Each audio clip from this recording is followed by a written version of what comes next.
Hello everyone. Welcome to the channel. Now in this video we'll show and tell how you can see hidden or smudged text on a screenshot on your phone. Please subscribe to the channel. Watch the video to the end. Let's get started. Now I'm showing a picture. As you can see, I have a screenshot like this, and it's with the text smudged out. How can you see the text that's written there? To do that, we need a program called Snapseed. You can download it from the Apple Store. You can download it from Play Market. Go to this program. It's absolutely free.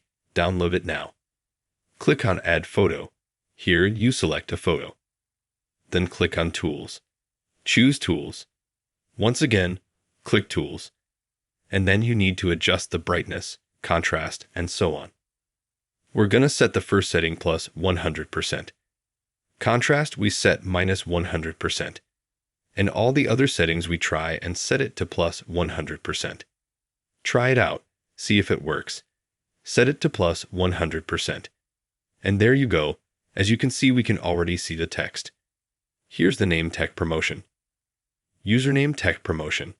Subscribe to my Instagram. And so on. So you see, I press this before, release, this after. You then click Done. You save the picture back to your gallery. And then it's saved and you can see everything that's written on the blurred text. But if you help them like this video, you can subscribe to the channel. Put a like. Thank you all for watching who watched this video to the end. Goodbye.